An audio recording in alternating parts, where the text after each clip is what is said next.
Hey guys, how's it going? My name is Adam. Today I'm going to show you how to track visitor analytics on Hostinger. So before you do anything, go ahead to the official website and make sure to buy your first plan. And if you want a discount on your first plan, please visit the link in the description box for important and maybe sufficient discount for your first plan. So now what you're going to do, you're going to visit the official website of Hostinger. Analytics is a convenient tool to see all the important information about your website visits, from which countries your website gets the most views, which devices your visitor use, and many more.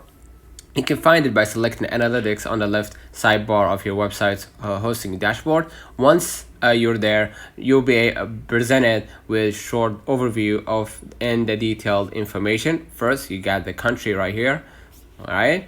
Next, you have the analytics right here, and 3, the access logs, 4, the error code, and 5, the error code for XS. Okay.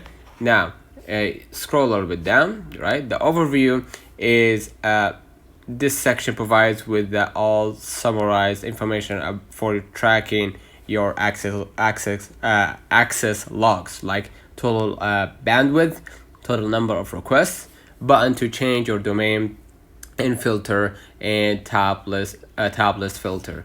And you have the analytics, all right, which you can find a graphic visualization of website visits, right, including total requests, unique IP address, and bandwidth. All right. You can also further data like RAM and CPU usage for the past 30 days, and you have the access logs. This area shows the HTTP requests that are automatically logged by the server. It contains the search bar to find the specific request or IPs and more comprehensive stats about each visit to your website. Okay, you're gonna be able to see it right here. Right, and you have the time, right, the exact time of the request was made, IP address, request, device, country, size, byte, and response time. Two variations on the user side, such as using a VPN or changing the user agent header. The reported data on device and country may differ from the actual request.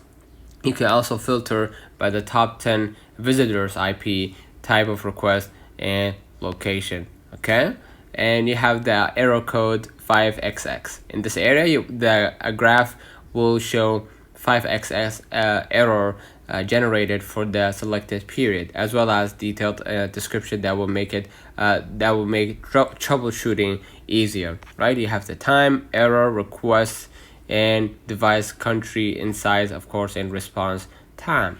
Right, and scroll a little bit down right here. If you encounter any issue, right, in this section, refer to the following guide, troubleshooting 5xx error, and you have the error code 4xx, same time, error, and the IP address, request, device, country, size, and response time. So let's turn on the comments if this video helped you. Don't forget to like and subscribe, and thank you for watching.